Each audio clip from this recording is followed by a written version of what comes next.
Living God ministry प्रस्तुत करते हैं हर दिन प्रभु यीशु के साथ। Praise the Lord. आप सबको जय मसीह की। परमेश्वर आप सबों को बहुतायत के साथ आशीष दे। आइए हम मिलकर प्रभु का धन्यवाद करते हैं कि परमेश्वर ने सुंदर दिन हम सबों को देखने का सुनहरा मौका दिया है। तो मेरे पे अजीजों, आइए हम सब प्रार्थना में जाएंगे। धन्यवाद धन्यवाद मेरे जीवित महान सामर्थ्य पिता परमेश्वर, हम आपका धन्यवाद करते हैं, आपकी स्तुति महिमा और जय जयकार और प्रशंसा करते हैं कि आपने आज का ये सुंदर दिन हम सबों को देखने का सुंदर मौका दिया।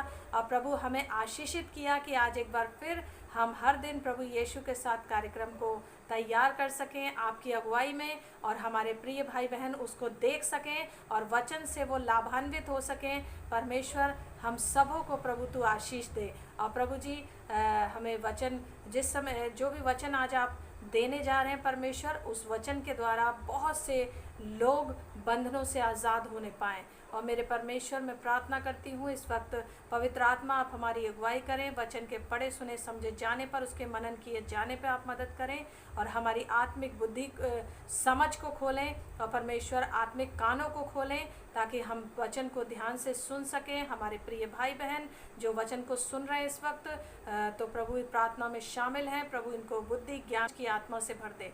पवित्र आत्मा आप हमारी अगुवाई करें। इस प्रार्थना को हम अपने जीवित उद्धारकर्ता प्रभु यीशु मसीह के नाम से मांगते हैं, आमीन। हाँ मेरे प्रिय भाई बहनों, आइए हम धन्यवाद करें प्रभु का। हे मेरे मन यहोवा को धन्य कह और जो कुछ मुझ में है वो उसके पवित्र नाम को धन्य कहे।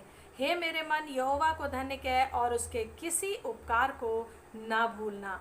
तो मेरे प्यारे अजीज़ों, आइए उसके किसी भी उपकार को हम ना भूलें और पूरे दिन हम परमेश्वर का धन्यवाद और उसकी महिमा करते रहें। आइए आज के वचन पर जो हम मनन करने जा रहे हैं, मनन का विषय है, जैसा कि हम निरंतर एक वचन को नीति वचन 6 अध्याय उसके 16वें वचन से पढ़ते आ रहे हैं। 2 बातों के विषय में हमने सीखा है। जैसा कि वचन हमने शुरू से पढ़ा था तो उस वचन में था 6 वस्तुओं से यहोवा बैर रखता है, वरन 7 हैं जिनसे उसको घृणा है।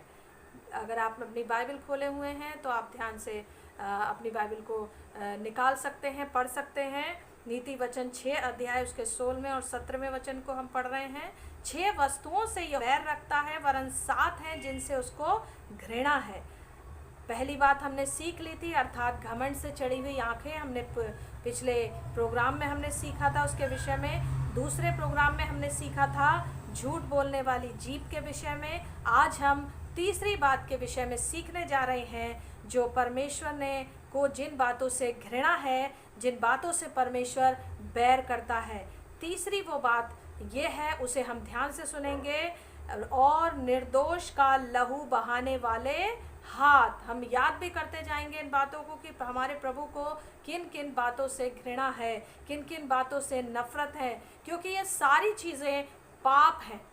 ये सारी चीज़ें जितने भी हम मनन कर रहे हैं, शुरुआत से लेकर आज तीसरी बात पर हम मनन कर रहे हैं, ये पाप के अंतर्गत आती हैं। ये पाप है और पाप से परमेश्वर घृणा करता है। तो मेरे प्यारे अजीज़ों, परमेश्वर जो है वो हमसे प्रेम करने वाला परमेश्वर है। परमेश्वर दयालु परमेश्वर है और परमेश्वर नहीं चाहता कि हमारा जीवन नरक में नाश हो जाए। तो प्यारे अजीज़ों, जिस तरह से हम माँ बाप होते हुए अपने बच्चों का बुरा नहीं चाहते, अपने बच्चों का भला चाहते हैं, और अगर हमारे बच्चे किसी गलत चीज़ के तरफ जाते हैं तो हम उन्हें सावधान करते हैं, उन्हें हम चेतावनी देते हैं। और 6ठे अध्याय में मैंने पहले भी आपको बताया था कि 6ठे अध्याय में चेतावनियों के विषय में लिखा है, जिसको हम पढ़ रहे हैं अन्य चेतावनियाँ। उसी तरीके से परमेश्वर भी चाहता है कि हम बचे रहें, सावधान रहें प्रभु में, प्रभु के वचन में हमारा जीवन सुरक्षित रहे। और परमेश्वर चाहता है कि हम अपने जीवन को, हमारा जीवन संभला रहे, सुरक्षित रहे, आशीषित रहे, और वो नहीं चाहता कि हम बुराइयों की ओर जाएं। इसीलिए परमेश्वर हमें चेतावनी देता है, इसीलिए परमेश्वर हमें सावधान करता है मेरे प्यारे अजीज़ों। तो तीसरी बात से जो हमें परमेश्वर ने सावधान किया है अपने वचन के द्वारा, कि प्रभु को तीसरी कौन सी बात से नफरत है, कौन सी बात से बैर है? निर्दोष का लहू बहाने वाले हाथ। जैसा कि हम निर्गमन की पुस्तक में देखते हैं 20 अध्याय उसके 13वें वचन में हम पढ़ते हैं, तू खून ना करना, यानी हत्या न करना। आज संसार में बहुत सारे लोगों एक दूसरे की हत्या करने में लगे हुए हैं, और आरंभ से ही जबकि मनुष्य ने पाप कर दिया था तो कैन ने अपने भाई हाबिल का कत्ल कर दिया था।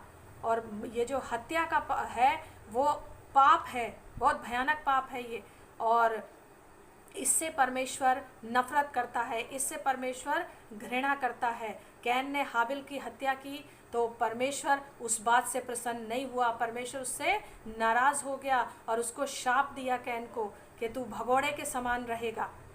तो मेरे प्यारे अजीज़ों, परमेश्वर जो है निर्दोष का लहू बहाने वाले हाथों से घृणा करता है। और परमेश्वर के वचन में भी प्रभु ने इस आज्ञा को हमें दिया है, जो 10 आज्ञाएं परमेश्वर ने दी निर्गमन की पुस्तक में मूसा नबी के द्वारा, कि हत्या ना करना, माने मर्डर ना करना। आज बहुत सारे लोग संसार में बहुत सी गलत अभिलाषाओं के पीछे, बहुत सी बुरी बातों के पीछे निर्दोष लोगों को की हत्या कर रहे हैं। मेरे प्यारे अजीज़ों, इस बात से परमेश्वर घृणा करता है। परमेश्वर निर्दोष का लहू बहाने वाले हाथों से नफरत करता है। लेकिन एक और हत्या के विषय में परमेश्वर का वचन बाइबल हमें सचेत करता है। पहली हत्या तो हमने ये देख ली कि परमेश्वर के वचन ने किस बात के विषय में सचेत किया है, और दूसरी हत्या जो परमेश्वर का वचन हमें सचेत करता है, पहला यूहन्ना उसका 3 अध्याय, और हम उसके 15वें वचन को पढ़ेंगे। ध्यान से सुने। जो कोई अपने भाई से बैर रखता है वो हत्यारा है। देखिए, आप सिर्फ उसको ही हत्या समझ रहे हैं कि किसी ने किसी का मर्डर कर दिया तो वो ही हत्या है, लेकिन यहाँ बाइबल हमें बताती है कि एक और हत्या है, और भी हत्याएं हैं जो मनुष्य, कई बार बहुत सारे लोग कहेंगे हमने तो किसी का खून नहीं किया, हमने तो किसी का मर्डर नहीं किया, तो हम तो बहुत पवित्र हैं, हम तो बहुत शुद्ध हैं। लेकिन बाइबल यहाँ और भी बातों के विषय में बताती है कि हत्या और भी चीज़ें, यदि इसके अलावा भी हम कुछ और पाप करते हैं तो वो भी हत्या के समान है, जिसके विषय में अभी हम सीखने जा रहे हैं कि वो कौन सी हत्या है। तो पहला यूहन्ना 3:15 में जैसे भी हमने पढ़ा, जो कोई अपने भाई से बैर रखता है वो हत्यारा है। अगर आपने किसी के निर्दोष का लहू नहीं बहाया है तो अपने आप को ये ना समझे कि हम बहुत पवित्र हैं, शुद्ध हैं। अगर आप अपने भाई से बैर रखते हैं, यहाँ भाई की बात नहीं है, यहाँ भाई बहन या किसी से भी जो अपने निकट हैं, जिनसे हमारा संबंध है, जिनसे हमारा संपर्क है, अगर हम उनसे बैर रखते हैं, अगर हम उनसे घृणा या नफरत करते हैं तो क्या लिखा है, वो हत्यारा है। हम हत्यारापन का पाप कर रहे हैं। अगर हम अपने भाई बहन या किसी अपने अजीज से हम बैर कर रहे हैं तो हत्या के समान है। और तुम जानते हो कि किसी हत्यारे में अनंत जीवन नहीं रहता। परमेश्वर का वचन सचेत कर रहा है कि हत्यारे में अनंत जीवन नहीं रहता। जो बैर करता है, अपने से नफरत करता है, उसके अंदर अनंत जीवन नहीं रहता। और इसी तरीके से हम देख लेंगे, और भी वचन को हम देखेंगे। मत्ती रचित सुसमाचार उसका 5वां अध्याय उसके 21 से 24 वचन को हम पढ़ेंगे। तो ध्यान से, क्रोध और हत्या, जल्दी जल्दी हम पढ़ते जाएंगे, आप सुनते जाएं। तुम सुन चुके हो कि पूर्व काल के लोगों से कहा गया था कि हत्या ना करना, और जो कोई हत्या करेगा वह कचहरी में दंड के योग्य होगा। परंतु मैं तुमसे ये कहता हूँ कि जो कोई अपने भाई पर क्रोध करेगा वह कचहरी में दंड के योग्य होगा, और जो कोई अपने भाई को निकम्मा कहेगा वह महासभा में दंड के योग्य होगा, और जो कोई कहे अरे मूर्ख, वह नरक की आग के दंड के योग्य होगा। और यदि तू अपनी भेंट वेदी पर लाए और वहाँ तू स्मरण करे कि तेरे भाई के मन में तेरे लिए कुछ विरोध है, तो अपनी भेंट वही वेदी के सामने छोड़ दे, और जाकर पहले अपने भाई से मेल मिलाप कर और तब आकर अपनी भेंट चढ़ा।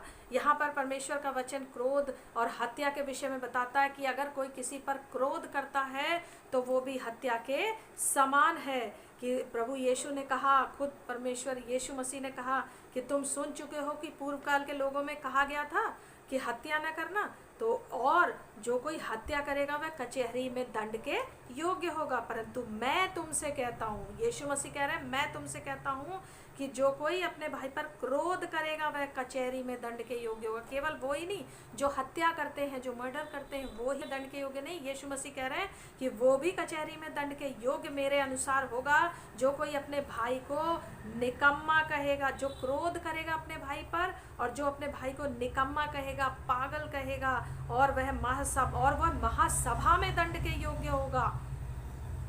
और जो कोई कहे अरे मूर्ख, वह नरक की आग के दंड के योग्य होगा। जो कोई अपने भाई या बहन या किसी को भी मूर्ख कहता है, उस पर क्रोध करता है, निकम्मा कहता है, वो भी हत्या के अपराध के बराबर ही है। उसको भी लिखा है कचहरी में, महासभा में, यहाँ तक कि लास्ट में लिखा है कि नरक के दंड के योग्य ठहरेगा।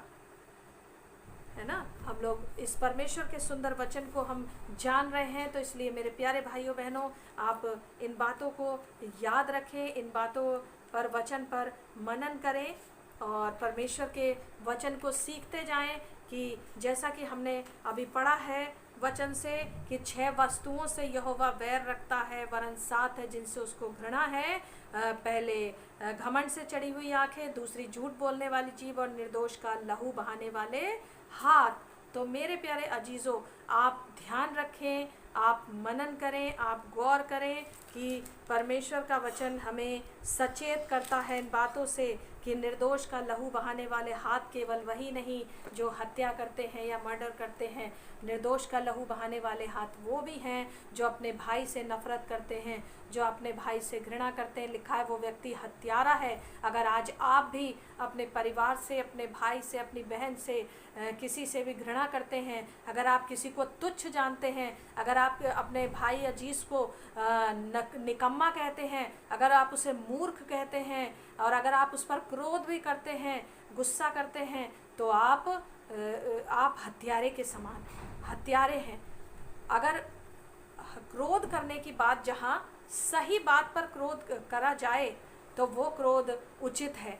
यानी कि अगर कोई व्यक्ति पाप कर रहा है, अगर कोई व्यक्ति गलती कर रहा है, तो उस पर क्रोध करना जायज़ है। यानी कि अच्छी, जो गलत बात पर गुस्सा करना जायज़ है, लेकिन बेकार की बातों पर गुस्सा करना, जिससे जैसे हम किसी को, दूसरे को तुच्छ समझ रहे हैं, अपने से नीचा समझ रहे हैं, तो ये, और उसको क्रोध में उसको पागल, मूर्ख या निकम्मा कह रहे हैं, तो यहाँ पर ये क्रोध गलत है। तो प्रभु यीशु मसीह ने कहा, अगर तू गलत तरीके से क्रोधित होगा तो तू कचहरी, महासभा, यहाँ तक कि नरक के दंड के योग्य भी ठहर जाएगा। तो मेरे प्यारे अजीज़ों, आज हमने एक हत्या तो हम जानते ही हैं, लेकिन दूसरी हत्या के विषय में भी परमेश्वर के वचन से सीखा है। तो प्रभु परमेश्वर निर्दोष का लहू बहाने वाले हाथों से घृणा करता है। तो मेरे प्यारे अजीज़ों, जो वचन आज हमने सीखा है उसके अनुसार उसको केवल सुनकर, एक कान से सुनकर दूसरे कान से निकालने वाले ही ना बने, बल्कि उसको, उस वचन के पालन करता बने। वचन को सुनने वाले ही नहीं, बल्कि वचन को पालन करने वाले बने।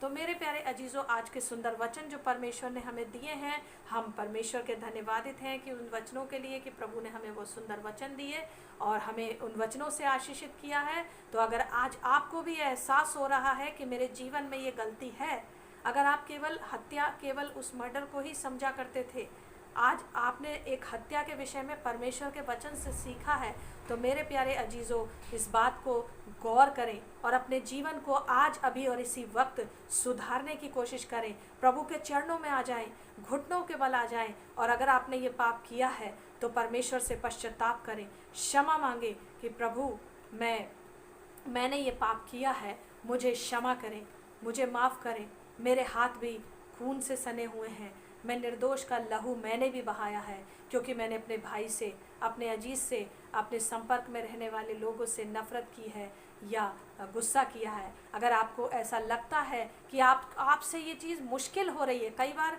बहुत ऐसी चीज़ें, परिस्थितियां हमारे सामने आ जाती हैं कि हमें उस व्यक्ति को माफ़ करना बहुत मुश्किल सा लग रहा है। तो मेरे प्यारे अजीज़ों, मुश्किल आपको लग रहा है, परमेश्वर के लिए सब कुछ संभव है। आप प्रभु से सहायता मांगे। मैं बार बार आपको समझाती हूँ ये वचन के द्वारा कि जब आपको कुछ मुश्किल लगे, आपको माफ़ करना मुश्किल लग रहा है, किसी ने आपके साथ बहुत गलत किया है और फिर आप उससे बैर कर रहे हैं और फिर आपको उसको माफ़ करना बड़ा मुश्किल और बड़ा भारी सा लग रहा है। इंसान होने के नाते ऐसा होता है, बहुत मुश्किल होता है किसी को क्षमा करना अगर उसने हमारे साथ बुरा किया है तो। लेकिन मनुष्य के लिए असंभव है। वचन कहता है परमेश्वर के लिए सब कुछ संभव है। आप प्रभु के पास आइए, प्रभु के निकट आइए, प्रभु से प्रार्थना कीजिए आंसुओं के साथ कि प्रभु मुझे उस भाई उस बहन को क्षमा करने का अनुग्रह दीजिए कि मैं उसको क्षमा कर सकूं, ताकि मैं आपके निकट रह सकूं और आपको जिन बातों से घृणा है मैं उन बातों को अपने जीवन में ना करूं, बल्कि आपको जिन बातों से प्रेम है उन बातों को मैं अपने जीवन में कर सकूं। तो आइए मैं आपके लिए प्रार्थना करूंगी। अपनी आंखों को बंद करें। धन्यवाद मेरे जीवित महान सामर्थ्य पिता परमेश्वर, आज के सुंदर वचन के लिए हम धन्यवाद करते हैं प्रभु जी, जो मेरे प्यारे भाइयों बहनों ने बड़े ध्यानपूर्वक सुना है। प्रभु उनके जीवन पर आपकी आशीष हो, आपकी ब्लेसिंग हो। और प्रभु जी जो जिस पाप से आप घृणा करते हैं, निर्दोष का लहू बहाने वाले हाथ, प्रभु यीशु इनके हाथ ऐसे ना हो। अगर आज तक ये इस गलती में जीते आ रहे हैं, अगर इस पाप को ये करते आ रहे हैं, तो आज अभी इसी वक्त अगर ये पश्चाताप कर रहे हैं तो प्रभु इनको क्षमा कर, इनको माफ़ कर प्रभु, इनकी गलतियों को सुधार, इनके गलतियों को इनके जीवन से दूर कर। अगर इन्हें किसी को क्षमा करना मुश्किल लग रहा है, असंभव सा लग रहा है, तो प्रभु आप इनकी मदद करें, इनकी निर्बलता में आप इनकी सहायता बने परमेश्वर, इनकी सहायता करें ताकि उस व्यक्ति को माफ़ कर सकें। और प्रभु ये तेरे निकट रहने वाले हों, तेरी आज्ञाकारिता आज्ञा पालन में बने रहें, क्योंकि जिन बातों से तुझे घृणा है उसमें ना रहकर जिन बातों से तुझे प्रेम है उन बातों में रहने वाले हो सके, तेरे वचनों में जीने वाले हो सके, तेरे वचनों के पालन करता बन सके। इनके जीवन की हर दुख पीड़ा कष्ट रोग समस्या बीमारी टेंशन और प्रभु हर परेशानी हर उलझन हर आफत हर परेशानी यीशु मसीह आपके जीवित और सामर्थी नाम से दूर हो जाए। प्रभु आपकी शांति इनके जीवन में बनी रहे, आपका सुकून इनके जीवन में आए, इनके घर इनके व्यवसाय इनके बिजनेस इनके रोजगार में तू आशीष दे, तू बरकत दे, आर्थिक रूप से इन्हें मजबूत कर, इनके जीवन में तेरी बढ़ोतरी हो, तेरी बरकतें हों। और आज के वचन के द्वारा जो ये इन्होंने सीखा है उस वचन को अपने जीवन में लागू करने वाले हो सके। ये सारी प्रार्थना हम अपने जीवित उद्धारकर्ता प्रभु यीशु मसीह के नाम से मांगते हैं। आमीन आमीन। इसी के साथ परमेश्वर आप सबों को बहुतायत के साथ आशीष दे और हम कल फिर मिलेंगे हर दिन प्रभु यीशु के साथ कार्यक्रम में। तब तक के लिए परमेश्वर आप सबको बहुतायत के साथ आशीष दे, आपके परिवारों को आपके घरानों को आशीषित करे। God bless you all. आप सबको जय मसीह की।